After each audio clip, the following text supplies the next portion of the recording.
Now, for this next chart, we are going to see some US only data, but it is quite revealing about a fundamental change in the structure of the US economy and a type of change that people in the real estate sector are just not anticipating at all. This chart from Calculated Risk blog takes time on a horizontal axis, 1970 to present, so 53 years. And the number of housing units under construction is on the vertical axis. The red line comprises of single-family homes, suburban America, whereas the blue line comprises multifamily units. An apartment building with 100 apartments will be 100 units out of this blue line. Now, at the same time, it is easier to construct multifamily housing units because they are part of a larger building.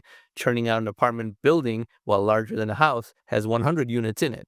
And it's therefore more granular as well because it is fluid in terms of renters being able to renew their lease or leave for a cheaper or better place if they want. So it's a good indicator. And these two have always been somewhat correlated. This red line got out of control during the first housing bubble, 2002 through 2007, because interest rates became unusually low, but the demographics of the United States were also of a nature where people who were home buyers were the majority of the population. Baby boomers were in their peak home buying years in the buildup to this ultimate bubble top over here. Then a housing bust occurred and construction ended for a few years. Then rates going to zero again and quantitative easing to buy mortgage-backed securities was designed to prop up the housing market. But as I have described extensively on this channel, anything that the central bank does to rescue housing prices and to prop up the housing market simultaneously stimulates the construction of more housing.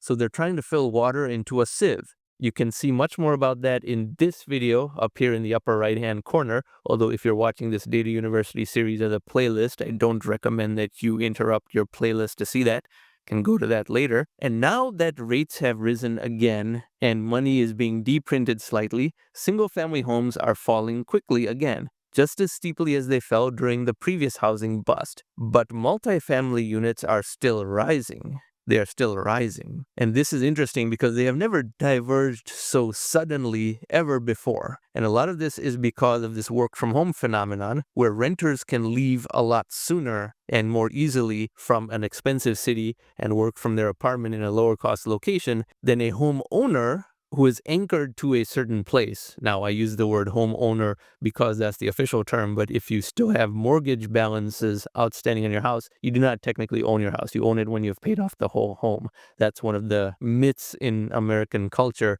that average people have been suckered into, often to their own financial ruin. But this divergence portends to how this telework phenomenon is manifesting already. Even if only 20 to 30% of people can work from home most of the time, this divergence is already happening.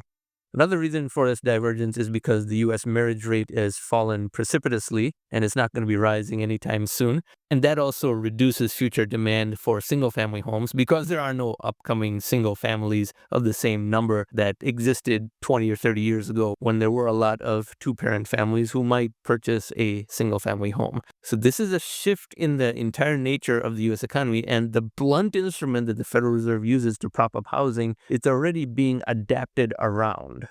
So if you're a homeowner or if you're in the market for a home or if you're just interested in residential real estate at all, this is something you should look at closely and probably view every month to see how this divergence manifests, because this is something of historical significance in the entire history of real estate economics and the real estate market. Thanks for watching.